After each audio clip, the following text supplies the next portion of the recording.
All right. I believe we are live. Let's see here. Yep, we're good to go. All right, everyone. So tonight we are joined by Caleb Roth, aka the Book Flipper. Caleb is an experienced seller, seven-figure seller. He's developed Scout IQ and some other services for sellers. He's developed some communities on Facebook.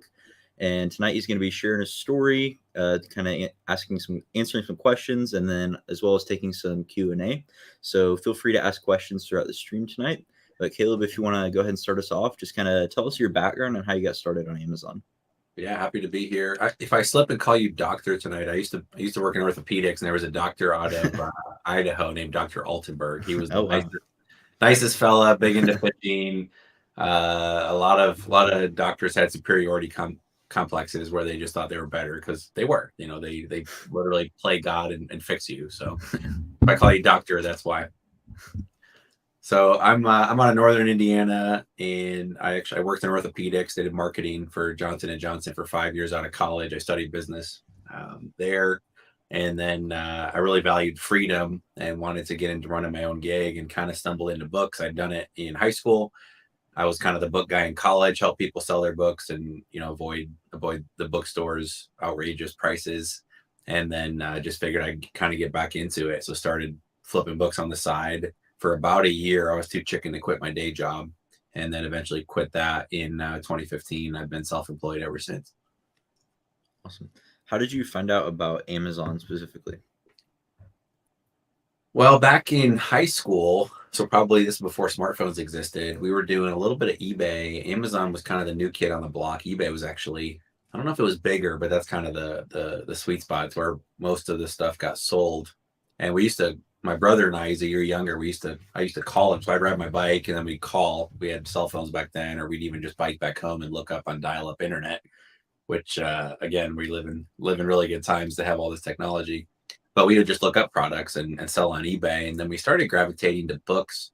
We kind of wrote a scouting app back then where we would text an ISBN somewhere, and it'd tell you the price. And I'm pretty sure we used Amazon. I don't think eBay had any kind of an API back then. So I think we just found Amazon and kind of gravitated to that because books, you could carry a handful of them on a bike. They all had barcodes. They're easy to research, and they tended to sell pretty well. So I kind of just stumbled into it. I don't think I found a YouTube video. I don't think I had any buddies doing it. We just, I started selling duct tape wallets on eBay. That's the first product I sold. And then I Awesome. think we just kind of stumbled into Amazon once we gravitated to books. Yeah, we've got it really easy nowadays with like all the scanning apps and everything that where you said you had to text. And Amazon Lit said that when they started, they would like go to Costco or different places and like write down all the different UPCs Yeah. and then go back and do product research, and just all the different tools we have make it so much easier now. Well, it is easier. It does mean that it's a little more saturated. Yeah. And I apologize. I just finished some volleyball, so I got a little yogurt parfait here. So I'm going to feel like Brad Pitt eating during the interview, but that's, you know, is what it is. But yeah, there's more competition now because of that. I mean, back then you could pretty much probably buy blind and do just fine. Everything sold really well. There wasn't hardly any competition. Now you got to be a little bit smarter because anybody that's got one of these is your competition. So Yeah. So coming from a world of like RA and OA, I know that scanning the barcode isn't always the most effective way because it can be so saturated. So like we'll do something like a title search or an image search to try and find other listings for that product. Is that applicable in the book world? there are multiple listings for some books. Usually they're like the wrong listings, and Amazon usually squashes them like a pesky cockroach. So that's not really a good long term strategy. You can play that game until they kill the listing. Certainly, if you go off the beaten path, we always tell people, anybody with a smartphone is your competition. So if you're just going to go to thrift stores and library sales to find books, because that's our world, then everybody's your competition. So you got to go off the beaten path. What does that mean? It means looking at the top shelf, bottom shelf, where people don't want to reach or get down on their hands and knees and scan the barcodes. Books without barcodes, there's stuff where the thrift store covers up the barcodes. People are lazy and they won't put the work in. So if you're willing to do what someone else won't, that typically yields good results. Yeah. Yeah, absolutely. Finding more barriers to entry. That could be like finding a brand that's gated, getting ungated in that, or there's Yep. tons of different ways, but finding everyone complains about Amazon being saturated, but the solution to that, like you said, is just find barriers to entry, do the work that people aren't willing to do. Well, and it is to some extent. Again, it's easy to get started. We call books the gateway drug. A lot of people start there and then branch into wholesale or private label. And some people like me, you just get stuck because it's fun and you find ways to keep making the business grow. So, yeah, is it somewhat saturated compared to what it used to be? Sure. But in terms of like overall commerce, COVID exploded e-commerce. That's why Amazon shut down, the warehouses and said, the restock limits were put into play was because of COVID. E-commerce doubled in 2020. It went from 10% roughly of overall all of retail. It went to roughly 10 to 20%. So we're still, I mean, even now it's still probably under 25% in terms of overall dollars. So $1 out of $4 that's spent on commerce is spent still in physical stores. So e-commerce is big. Amazon owns 50% of that market, but it's still only 20 to 25% of the overall, US market. Do you see that market continuing to grow? I do. It's really convenient to just click and stuff shows up at your house. I had to go buy, envelopes and stamps and a permanent marker today. And so I went to Walgreens, but, I could have driven up to Walmart. It would have been a hair cheaper, but that's another, it would have been 8 minutes out of the way plus another 8 minutes back. And in a small town, that's a big deal. And it's nice just to go home and click and, but I needed it today. So I had to go and, it's inconvenient. I'd rather just click and stuff shows up at the front door. Yeah, for sure. So I do see it growing. I think certain markets, it's nice to get your hands on it and feel it, touch it, taste it, look at it. But for most things, especially if you know what it is, it's just way easier to click and have it show up. Yeah, it's definitely playing into that convenience factor. A lot of people will ask me like, why will somebody pay $15-$20 for a jar of peanut butter or $25 for a 3-pack of toothpaste? It's because it's more convenient to them. It's like a premium price compared to the store, but what we're selling to them is convenience. Well, it's wrong. The wrong question. The wrong question is why. The right question is, are they? And if the answer is yes, then who cares? I mean, it's fun. It's fun to guess as to why. When I worked for J&J, my family we weren't poor, but we were, very middle class growing up. We never went out to eat. We didn't, do a lot of vacations or anything. We didn't have a lot of money. I was one of 7 kids. And when I went and worked for Depew, it was a J&J company. I had coworkers. We'd go to Vegas. We'd travel to do a cadaver lab or a conference or something. And we go out there and my coworkers were going and buying like $800 pair of shoes and $1,000 purse. And I remember going, why on earth would you ever do that? And I just didn't understand that mentality. And then you're like, hey, they make a lot of money. That's important to them. It's a status symbol. It's, whatever. And I used to ask that same question. Why would you spend $800 on a pair of shoes? And then I learned to go, wait a minute, that's the wrong question. I don't really care why. I just need to know that people do this. And then how can I, serve that market and take advantage? Yeah. So how does your business, operate today? And also like, how did you scale from the point to where you were texting UPCs? Kind of give us the growth talk and then how you're operating today. Yeah, I just tested a lot of things. So in high school, texted ISBNs to an email address because smartphones didn't exist. We couldn't use a barcode scanner. And so kind of got that. The whole round trip maybe took 10-ish seconds, 15 seconds to return it. I bet it was the first scouting app. And if my brother and I knew what we had, we could have sold that and probably never went to college and made a good chunk of money. Instead, we just didn't know. We thought it was fun. So that was just kind of fun. That was all like garage sales, thrift stores, just kind of go look for books. Kind of forgot about it. Went to college. Books are expensive. I think I spent like $600 my first semester on books and was like, this is dumb. And then started asking professors if if it's on the 13th edition of marketing textbook, we'd be like, can we buy the 12th? And they'd be like, sure. Well, the 13th edition is $180 in the store. It's $120 on Amazon, and the 12th edition, go back one, would be like, $40. And if you could go back to the 11th, it might be $6. So a lot of times we'd ask, like, can we go back 2 editions? And the professor would be like, look, you might miss a question or two on the exam, but sure, it's really the same content. So we started doing that. I have a twin brother and then a little brother. My twin brother went to school with me. And we started like buying back books in between the semesters. I actually took a loan from a college professor. It was $1,000 loan. It was more money than I'd ever seen at the time. And bought books between the fall semester and the spring semester and then resold them back to the student. So we knew that the bookstore would pay, $32. We offered $40 and the bookstore would sell it for $60. We'd sell it for $50. So we just kind of cut the bookstore out And then I kind of built a spreadsheet. I'm a numbers guy, and I started doing consignment. So I tell other students, hey, if you don't want the bookstore's price of $30, it's selling for $80 on Amazon. I'll sell it for you. I'll take 10% after Amazon's fees. I'll ship it. I'll do all the work. I was way undervaluing because I do 50% now. But I do 10%. I had a whole, bookshelf full of books, and I had to like track whose was whose and pay them out as they sold and manage returns and all of that. So I kind of built a little system, made friends with the post office, had like a little key I could go in and drop off books after hours, and kind of got into books that way. So probably sold, 10 grand worth in college, every year. It was actually a pretty good little side hustle. I'd make $1,000 on that, which was a lot of money for me. That paid for gas at $1 a gallon back then. And then kind of forgot about it, went and got a job, and then really wanted freedom and said, what do I know? And the answer was books. So I kind of worked my way back into it. Would you recommend, or maybe it doesn't even need to be an either or, but would you recommend cherry picking or consignment or a combination of both to someone just starting out? Just get started. Start with what you got in your own shelves. Okay. I think I talked about this last week on a little interview. We interviewed someone just starting out. Her name's Elisa. And too many people just get paralysis by analysis. They go, is this real? Does this actually work? I mean, it sounds too good to be true. Then they freak out over, do I need a label printer? Do I need to do FBA or merchant fulfill? They just ask all these questions and they just never get started. So I don't really have a strong recommendation other than just get your butt in gear and go. You're going to make mistakes. You're going to fall on your face. That's fine. But take some action, figure it out, and get your first sale. And once that first dollar shows up, people frame their first dollar as a restaurant or a small business. Be proud of that. Frame that dollar.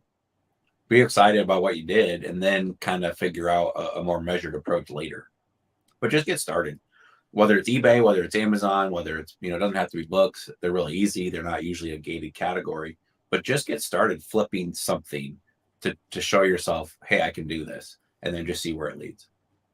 Yeah. It's important to get that proof of concept too, just so So for me, when I started, I was skeptical of does this actually work? And Totally. I think this violates TOS, but one of my first sales was to myself because I just wanted to see am I actually going to get this money back from Amazon? So if you're skeptical, getting that proof of concept, and then also just taking action and not getting stuck, like you said. Yeah, and cherry picking is really easy with the technology and the tools available.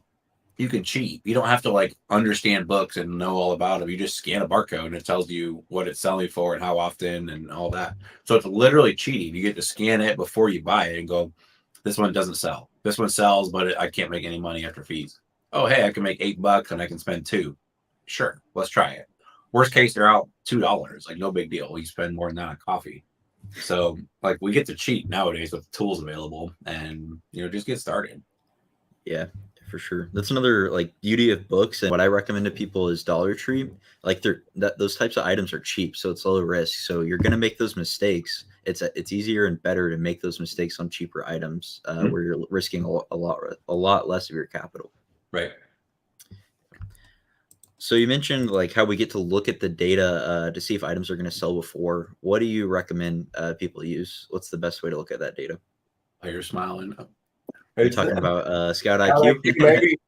Well, we've got a scouting tool. It's we're in the book space. It works for any product. You can look up anything with a barcode or title search. Inventory Lab's got tools. There's a lot of tools out there you can use. Scout IQ is built for media. We've got a database of books. We've got eScore, which is kind of our own historical sales metric of how often something sells. But it works. You can scan, well, you can't really resell bourbon, but you can scan bourbon, you can scan toys, anything. Anything with a barcode works. Does database mode work for other categories? No, just books. But Live is quick. Live is about a second to return data from Amazon. We're working on some other research tools. So if you want to do toys and whatnot, we're actually going to have better historical data available soon, but we probably won't do databases for those. Most of the time there's internet. Books matters because it's about how quickly your accept rate in books is going to be anywhere from 2 to 5 to 10%, depending on where you're at. So it's really a matter of how quickly can you scan the books and get through the duds. And with database, we've got users that are scanning, 12, 13, 1,400 books in an hour. They're just mowing through them with a barcode scanner and the database mode. It's just instantaneous. So as fast as they can pull a book off the shelf and scan it, boom, they're in. and that matters. There's an old mowing commercial. It's not how fast you mow, it's how fast you or how well you mow fast was kind of their tagline. That's kind of the same thing. We give you data. You can mow through the book, scan 100 and pull out, 3 or 4 or 5.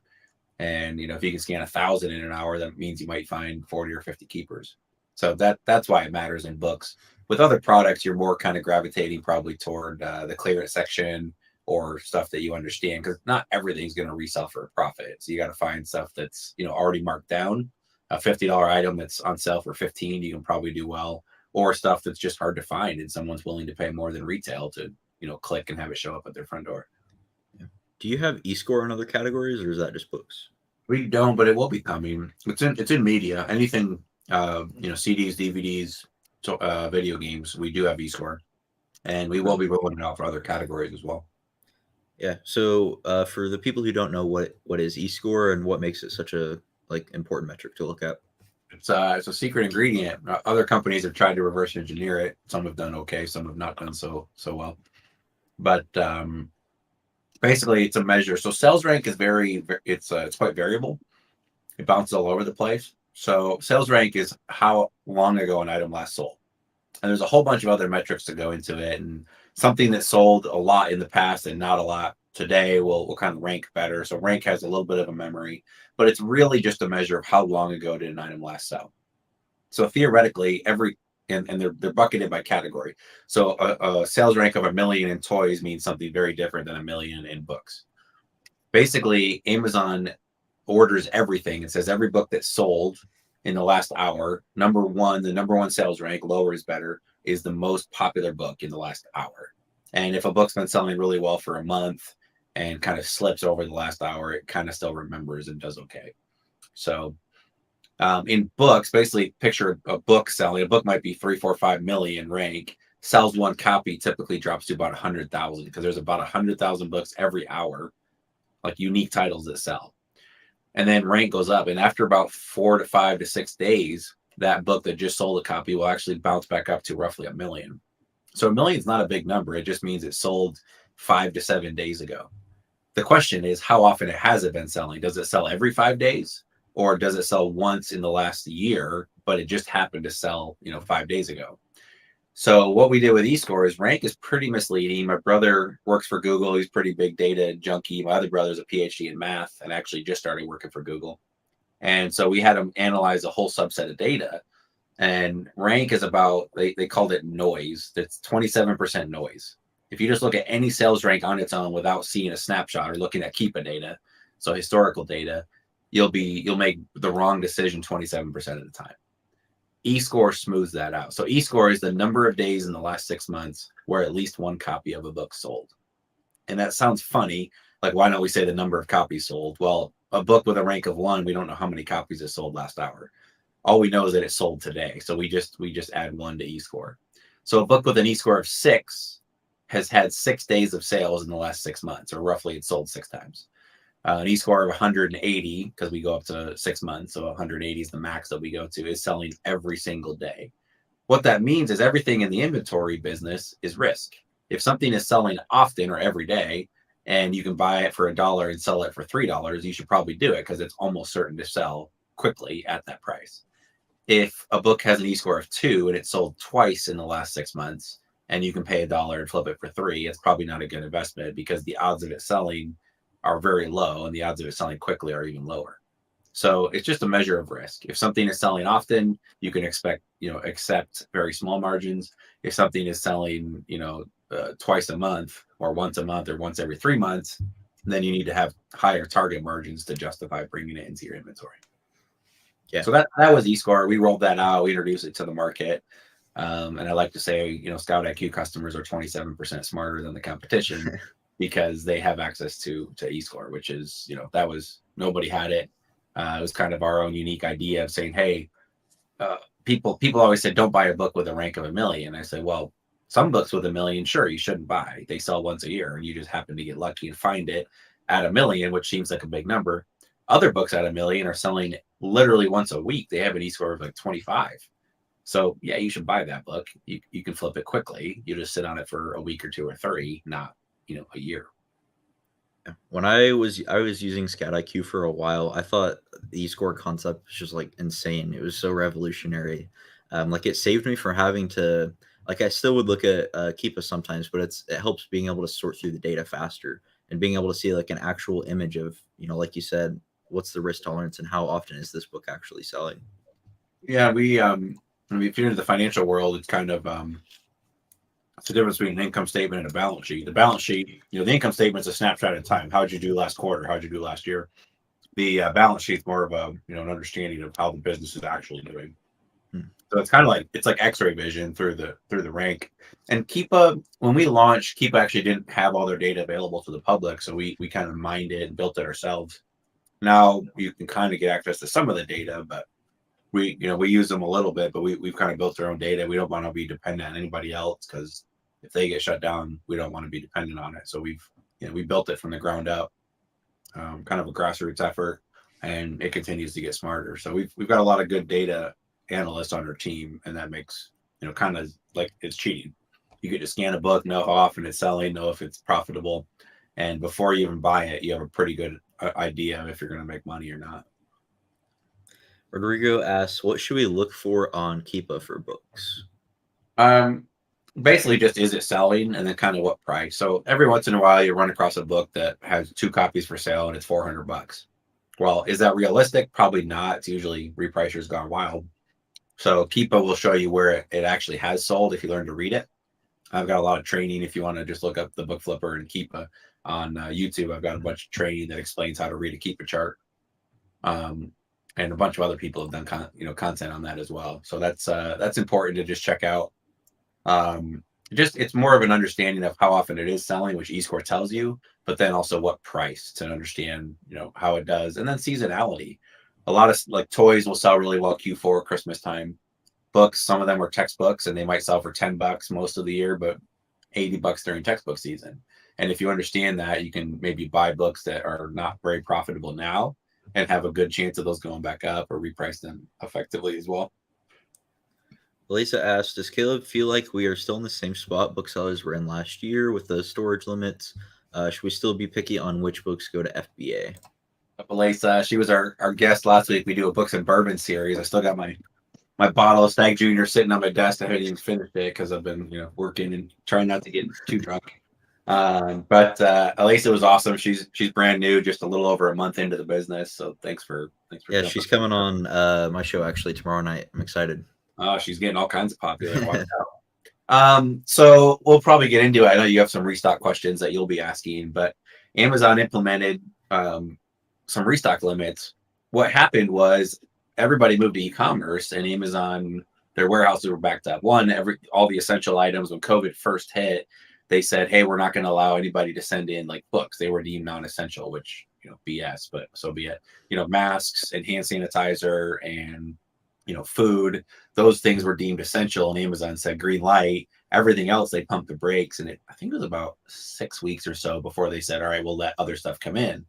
Well, then with e-commerce doubling, they went from 10% to 20% of retail, like we talked about earlier. Amazon keeps making investments in their warehouses. They grew their warehouse capacity 50% in 2020, which is unbelievable because the typical Amazon warehouse is 1 million square feet, which sounds like a nice big number, but that's a massive warehouse.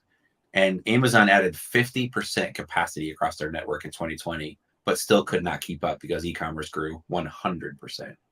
So Amazon just got stuck. They usually do things for customers.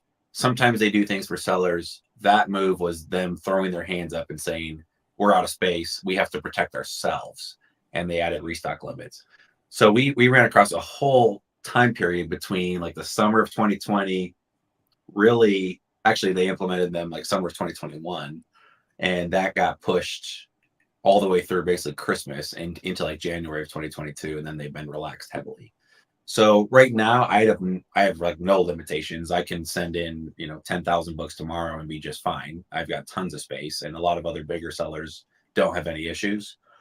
Is this going to be an issue as we get to Q4 again? Probably. If their warehouses get overrun, which they typically do around Christmas, this will be a lever that Amazon can pull and kind of control what gets sent in. So should you be picky now? A little. I wouldn't send in 1,000 books with an e-score of 1 and 0. That's not a good strategy. You should long tail and merchant fulfill those yourself. Amazon wants to sell stuff, and they're doing long-term storage fees at 9 months now instead of 12 months, just to kind of reiterate that. So I wouldn't send in bad stuff. Do you need to be super picky? No. I think you can build your inventory, and as you're growing, if you're selling a fair amount of the books, then you'll be just fine.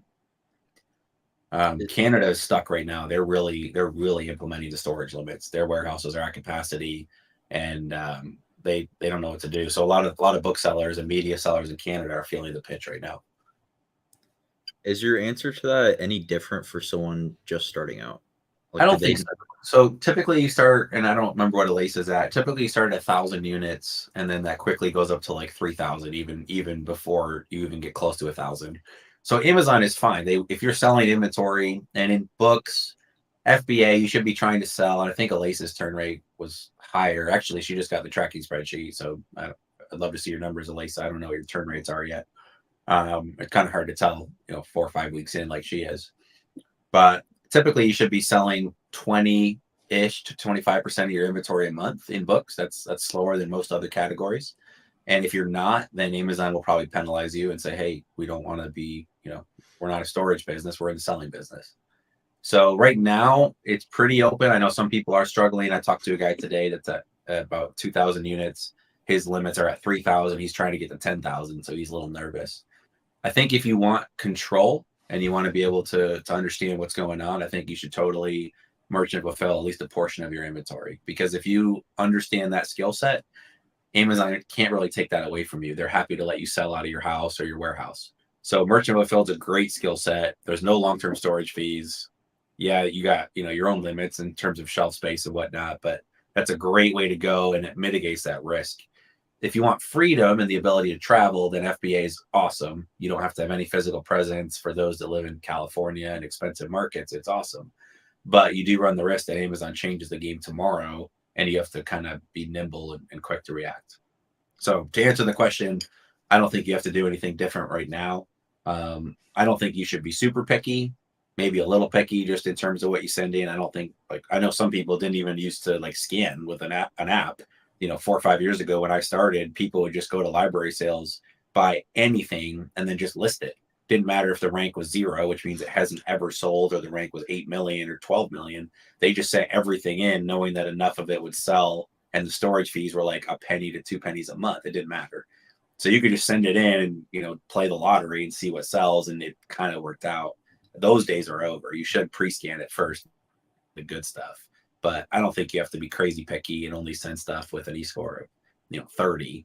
I think you can go down to 6, 8, 10. I'd be hesitant to send stuff in that's 1 or 2. But if you're the only prime seller on a book that sells once a year, then you can actually do pretty good.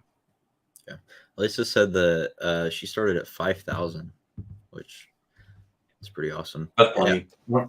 When I started, the limits were all 5,000, and you couldn't really get them raised. You had to sell, I think it was, I want to say 8% a week. So a little over 1% a day, which FBA is kind of hard to do. And then you could raise the limit. So we used to play games with it and have backup accounts and only send 100 items in and sell 8 of them in a week, and then raise the prices and stop selling, then do it again the next week and keep raising the limits. But now it's based on, how much you're selling. If you're selling books, Amazon's happy. They're going to raise your limits. If you're not, they're going to squeeze you. Yeah. And then if the system gets overrun, we're all hosed.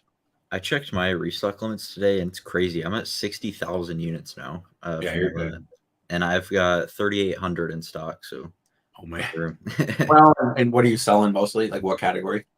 I'd say it's mostly beauty. It's mostly faster moving. It probably sells quickly. Yeah. So Amazon will reward you for selling stuff quickly. That's kind of the bottom line. Books are slow, long tail, slow turn type items. So we will get a little bit, hampered compared to others. But yeah, I never had a ton of issues with restock limits. The only area that it kind of started to get tight was I used to be pretty clothing heavy. So at times I was limited to 1,500 units, and I'd have 1,400 in stock. Then eventually that expanded too, but I never really had a big impact with it because I was never super book heavy. Yeah. So what are your primary I call it sourcing strategies, but maybe it's a little different for you. But basically, how are you getting your inventory now? We sneak into colleges after they close, and just there's usually like tunnels and backroom access, and we just kind of break windows where needed and just steal a couple of textbooks. It really keeps the lights on for us. It's the best strategy. Yeah, we might get arrested eventually. Um, I talked about this with Elisa and anybody I do consulting or talk with. The skills now, everybody's like, well, where should I focus on my business? Really, sourcing is your business. Because I know you're not doing books anymore, or not many books, Logan, but you and I come across a pile of books, the same pile of books. We both have a magical superpower in that we can turn those books into cash. I've got better systems. It's all I do. My team could probably process those and go through them and list them really quickly. So we could, beat you. We can do it faster. We can make more dollars per hour. But at the end of the day, we both have the same skill and that we can turn those books into money. Maybe I'm better at selling on a certain platform. Maybe you've got better repricing strategies than me. But really, whoever finds those books is winning. So the name of the game is sourcing. Yeah, you have to have the back end and the listing and the repricing and the inventory management figured out in order to run a good business. But it's really just, can you source books? So I did cherry picking like most people. Where you're going to win is when you build relationships. You got to get, Romer or Avery calls it backroom access. You got to talk to people and get books before they come on the shelves. You have to tell people what you do, get a business card, have a little website, do something, and talk to college professors. They're going to have books. Go to nursing homes. There's people that are downsizing or passing away that their family wants to get rid of books. So the more you tell people what you do, the more that turns into getting inventory. My business now has turned into almost 100% consignment. So we go to a friends of the library group, to a thrift store, to an individual, to anybody, and we go and say, hey, here's our software, basically Scout IQ on hidden mode. Scan the books. Anything that turns green, we'll split it. We'll sell it on consignment for you. We'll either come pick the books up. We'll give you boxes. You can ship them to us. Sometimes we'll pay them up front and pay them like a buyback company almost, or like $2 a book. And so that's kind of turned into our model. Most booksellers scale up by building a team, having like scouts to go out and hit certain routes and go to all the library sales. Or they get into like online arbitrage, or they get into buying bulk, so a truckload at a time, and kind of build the systems in their own backyard. We kind of said, I don't want to have a huge warehouse and a huge staff and deal with 10 to 20% keepers and throw the rest away or recycle them or have to deal with that. I want to have good books come in my front door, that every book that comes in has already been pre-vetted that I want it. And sure, the market changes and some books drop in value, but we have like a 95% keep rate and stuff that comes in our warehouse door. So we get, anywhere between, 6 to 8 pallets a month shipped into our warehouse, and every single book is pretty much keeper. So it's a pretty good strategy.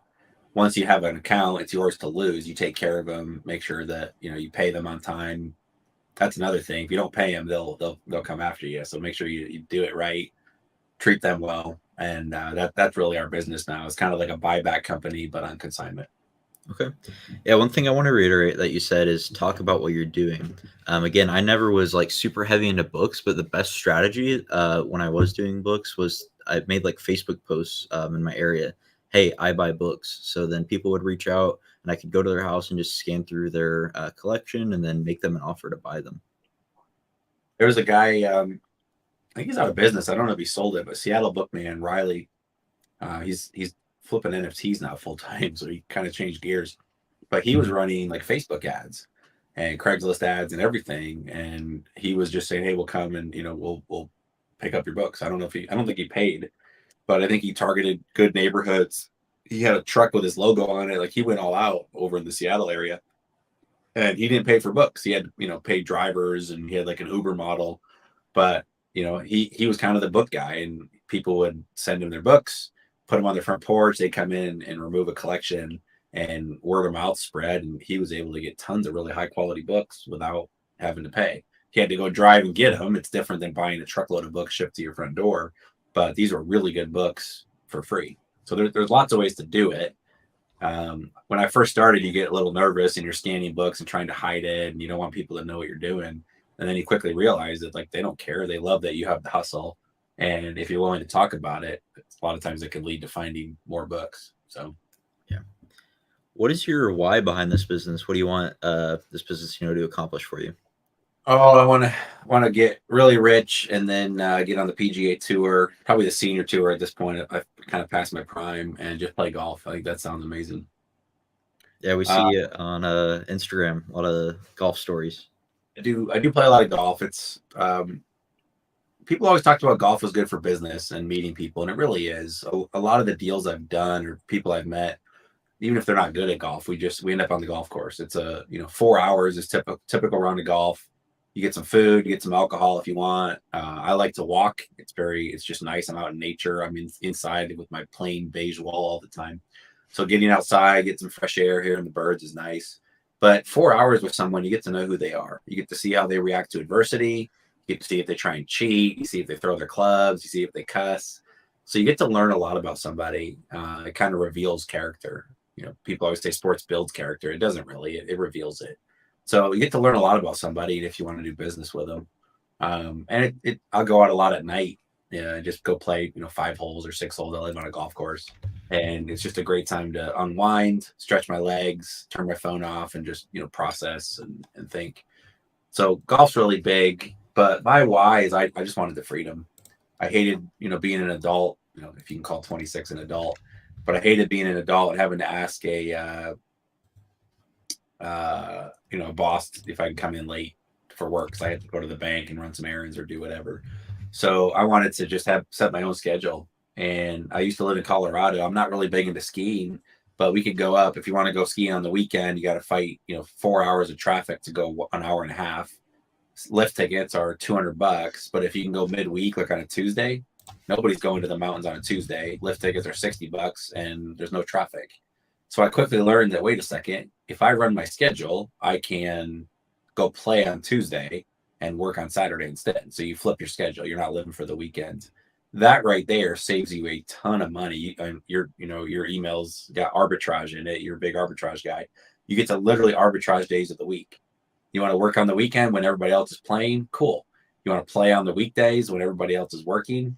That opens some doors. So that's what it was for me. It was setting my own schedule, and the money wasn't there right away. I was just trying to figure out how to make, not even replace my job income, but just make enough to live. So I knew my number. I knew what I had to have to make ends meet and put food on the table. And as long as I could do that, I'd be happy. And the money's there now. And if I work harder, there's usually more money. There's more reward. But it was really freedom for me. It wasn't money. Yeah, same here. I mean, I want to have financial freedom, but for me, the more like important benefit of running a business is freedom of time.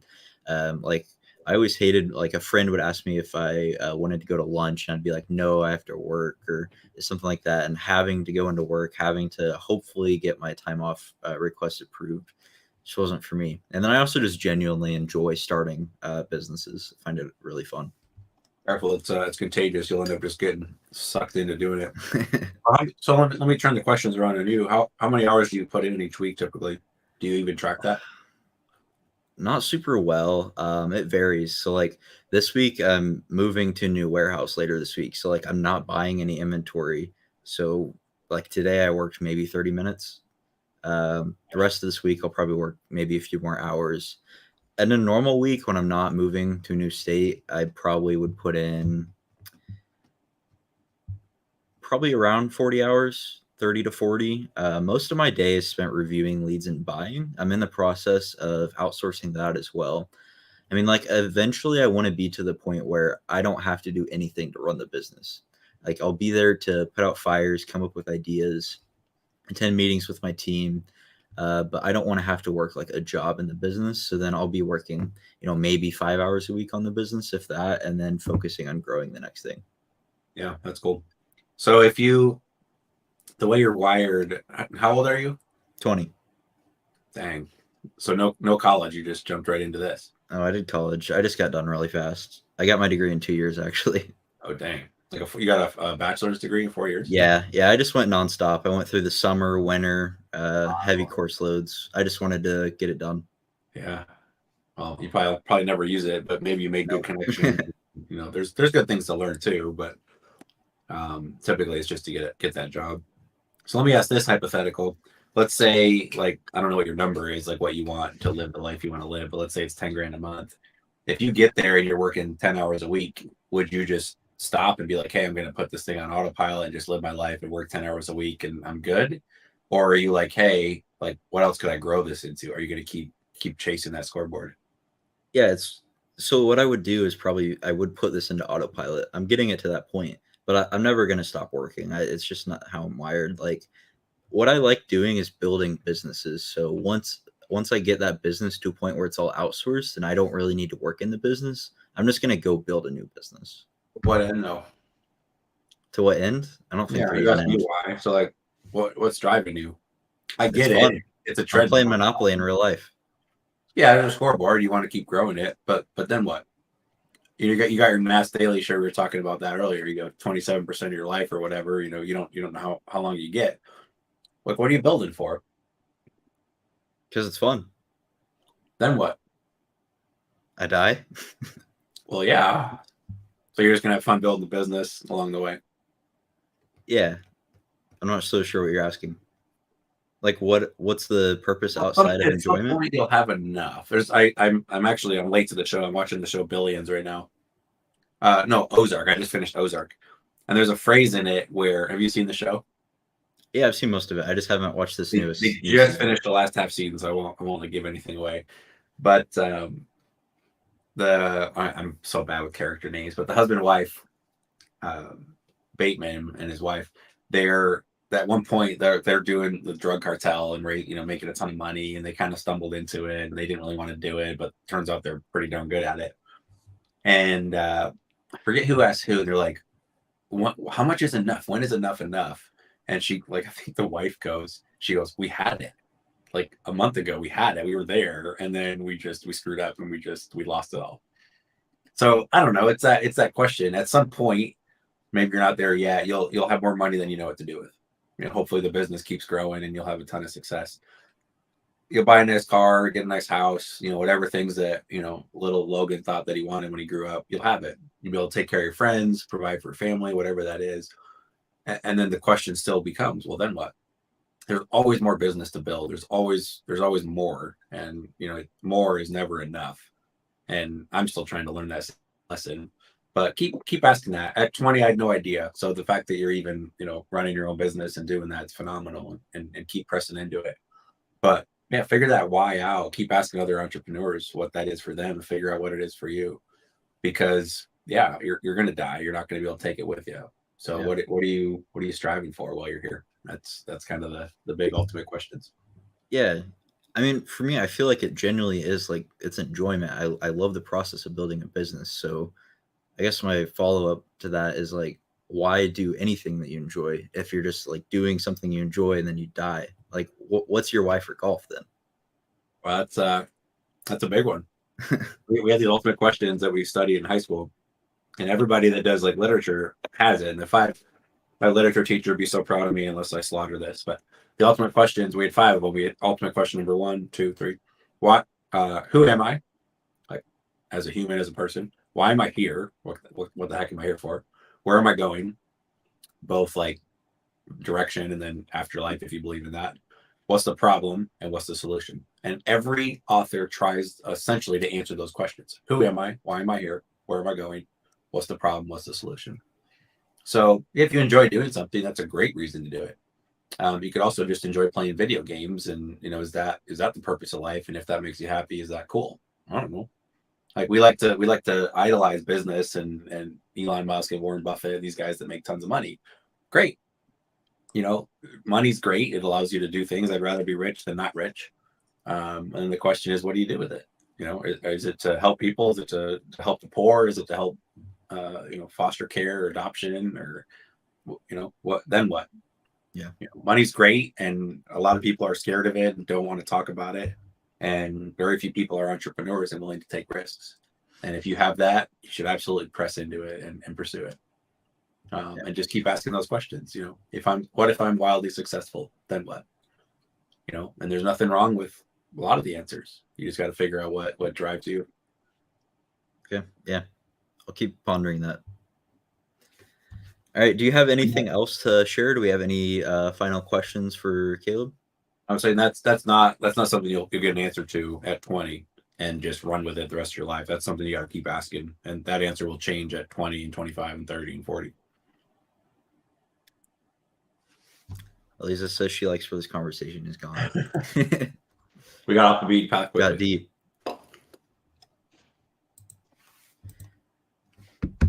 All right. Well, if there's no other questions, we're going to go ahead and wrap it up. Caleb, thank you so much for coming on, sharing your story, giving advice. I'm going to drop a link here to Scout IQ if anyone does want to get signed up. I highly recommend it for books. Caleb said it works for other categories too. I've never used it for anything but books, but it's an awesome tool, especially being able to use eScore and database if you're scanning through a lot of books. Yeah. I'd say if you haven't started selling books, I think Scout IQ is a great, we call it the gateway drug. Just get started. Sign up, scoutiq.co. You can do a live only plan if you don't want to pay for the database. It's really reasonable. It's, $14 a month, price of a cup of coffees. If you want the database, it's a little bit more, but it is very, very fast. And a lot of people sell courses. Nothing wrong with that. We make our money in software, so we actually give the courses for free. So if you do sign up for Scout IQ, you can get access to our course, Book Flipper University. We used to sell it for a couple $100, and it's included. So if you're like completely brand new and are scared about scouting and what does that even mean, how to hook up the software and how to go find books, how to list them, how to get your first sale, we actually walk you through all of that. So it's for a couple bucks a month, you can actually have access to all that and just get started. Many of you will love it. I love going out and finding books, and it's that thrill of the hunt. You don't know what you're going to find when you turn over a rock. So it's just that adventure that I enjoy. That's kind of what drives me. So maybe you'll love it. Maybe you'll gravitate towards it. If not, at least you'll learn how to scratch an itch and learn how to sell something and, make $1. And then once you make $1 and then learn how to make $10 and $100, it's really fun to see where it takes you. Because once you see how to make money, you start to realize you can make money doing anything. And just because you start with books doesn't mean you're married to books and have to stay with it. You can bounce all over. Yeah. Caleb, where can everybody find you on socials? The Book Flipper on Instagram is probably where I'm most active. You'll see a lot of golf. I got a 4-year-old son. You'll see me post a lot of stuff about him. I travel quite a bit, probably on the road, 2 or 3 times a month. So a lot of times I love to meet people. If you're ever in Northern Indiana, I'm in Winona Lake or Warsaw, Indiana. If you're ever in the area, look me up. I got a little book warehouse. Happy to show you the business. Happy to, grab some bourbon, coffee, whatever floats your boat, go on a little walk. I love meeting people. So if you're ever in Northern Indiana, Fort Wayne, South Bend, any of that, look me up. But yeah, Instagram is probably the best. We got a Facebook group, the Book Flipper community. If you want to learn from other people, that's great. And then a YouTube channel, the Book Flipper community as well. All right. Awesome. Caleb, thanks for coming on. Thank you everyone for watching. Tomorrow night we have Elisa, and then we're working on getting Richie Hustles on later this week. So a couple other great guests coming on. Thanks everyone. Have a good night.